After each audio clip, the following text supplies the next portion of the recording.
took me a little bit to examine some more Booktube videos. What really gets me sometimes is kind of like how Goodreads it is.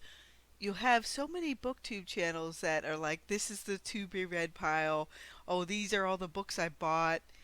And they might talk about a handful of ones they like, but it feels like it, they're not curating stuff like to whatever wheelhouse they really enjoy. It feels like not enough stuff is bringing other genres to the forefront. Booktube in general feels kind of homogenous to where they're all covering pretty much the same thing, overlapping on a lot of the same stuff. The handful of space opera stuff I've seen on Booktube is again like the Sanderson setups or you Polini's new book that's gonna come out. Stuff that's notable in like certain online websites that's getting traditional coverage. That's what usually makes the rounds on Booktube.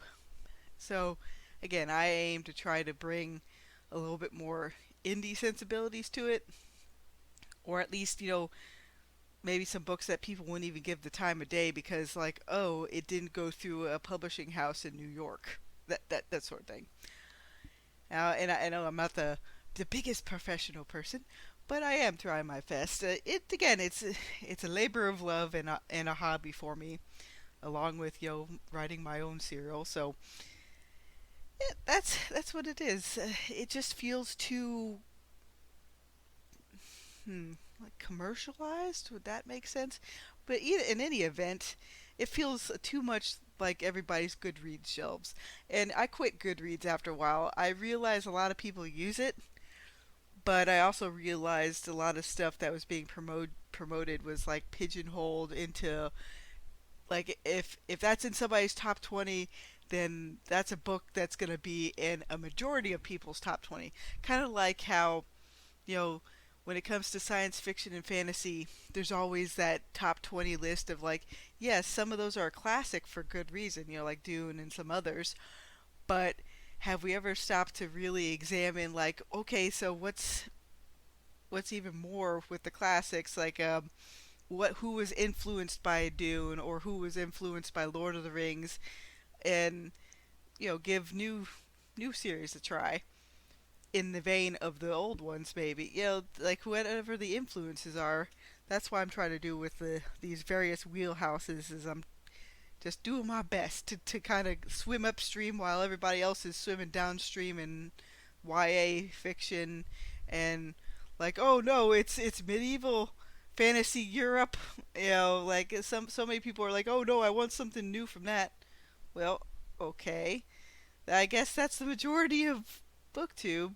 Again, they catch wind of something that might be popular on Twitter, and then they'll all cover it. And I'm just, yeah, I'm tired of that. So this is my own little kind of like personal rebellion. I guess I could put this in the mini rant section. Kind of fits. Oh, but how to get enough people to really jump on board? I guess just keep on beating my drum. Maybe eventually other drummers will join my session and be like, "Hey, this is pretty awesome too." Because there's got to be a way to bring up more stuff that's like Galaxy's Edge for on Spock and Cole. Because those guys hit lightning in a barrel right there. But they also created that lightning too. So we got to figure out a way to tap in, get other readers networked in. Like, hey guys, pay attention to this. Instead of constantly going over the same.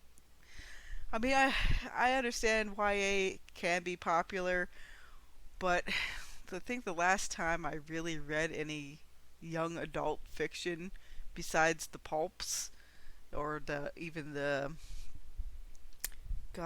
even like The Hobbit and everything, I reread that every once in a while, but majority of my reading habits aren't aimed at YA anymore, and they haven't been since like freshman year of high school, really.